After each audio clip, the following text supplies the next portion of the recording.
Ye Xiao glanced at Toad for a moment, a hint of doubt in his expression, and asked if he thought he was selling financial products. Toad, not bothered by the skepticism, flicked his finger, and in an instant awakened 5 innate talents in Ye Xiao. The sudden surge of power left Ye Xiao stunned.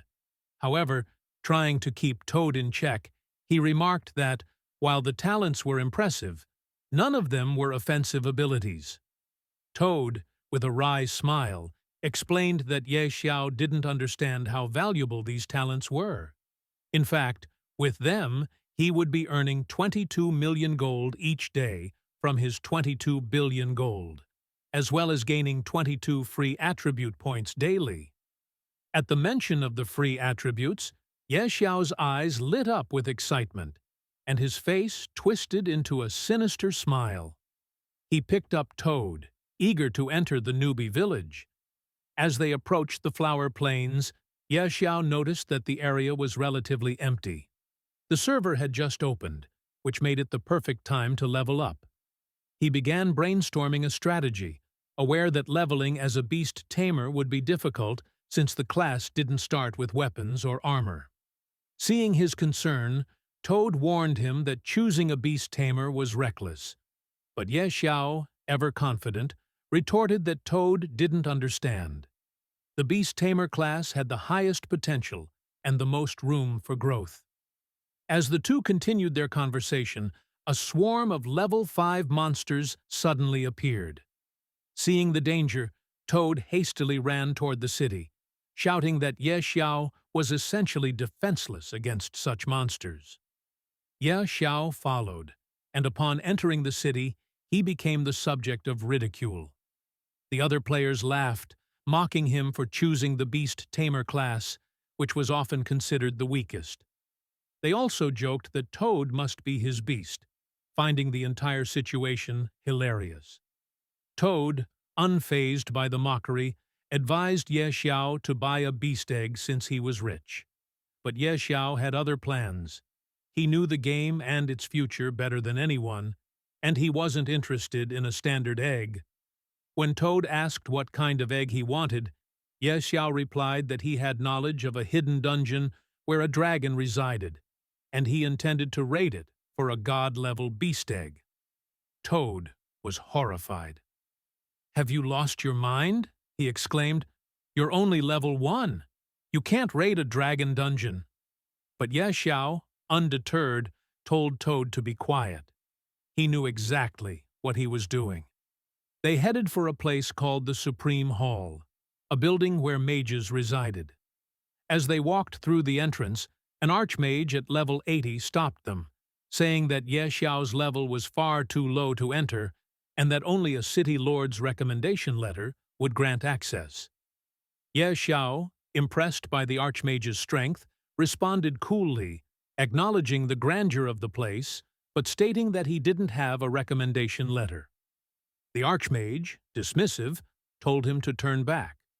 However, Ye Xiao calmly responded that he had something the archmage had lost recently, and was here to return it. The archmage, clearly skeptical, looked at him as if he were a fool. Undeterred, Ye Xiao pointed to the floor and told him to look.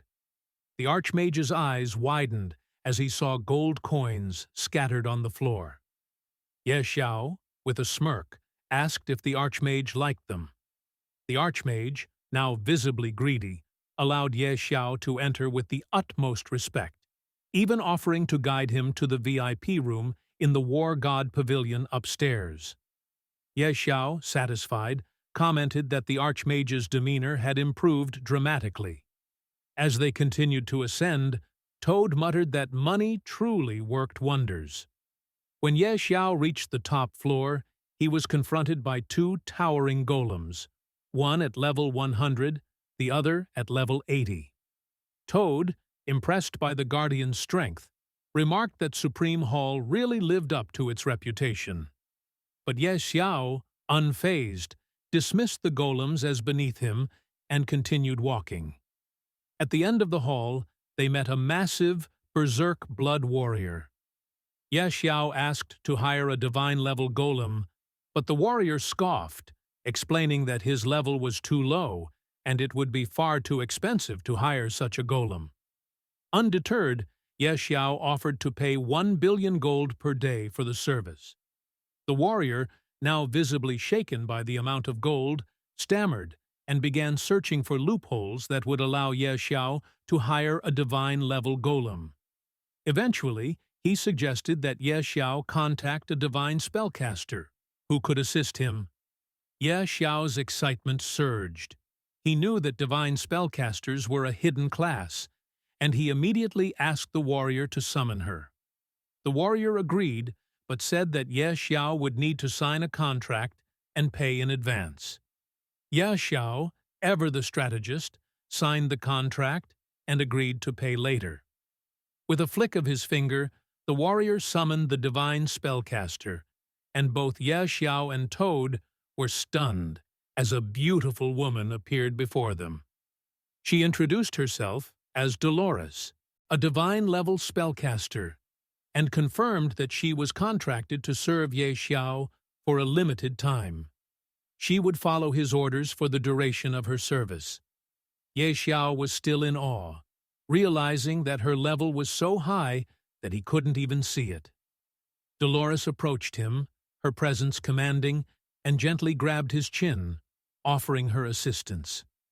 Regaining his composure, Ye Xiao explained that he had hired her to help him clear a particularly difficult dungeon. Dolores raised an eyebrow and responded sarcastically, asking what kind of challenging dungeon there could be in a novice village. Perhaps a goblin king, or maybe his entire family. She assured him that she could easily defeat them with just a wave of her hand. Not wasting any more time, Ye Xiao urged her to begin. Together, they ventured into the dungeon, cutting down monsters left and right. As they progressed, Ye Xiao's level climbed rapidly, eventually reaching level 10, the first player to achieve such a feat. Other players, stunned by the news, began speculating about this mysterious figure, Night Sorrow. Some were eager to join him and ride his coattails to level up, while others accused him of cheating or using hacks. Ye Xiao, however, remained unfazed. He knew they would doubt him, but he was confident that they didn't understand the bigger picture, that the game would eventually merge with reality. When that happened, they would all realize that he was destined to be a true god. With that, he continued on his journey, heading toward the dungeon where his destiny awaited.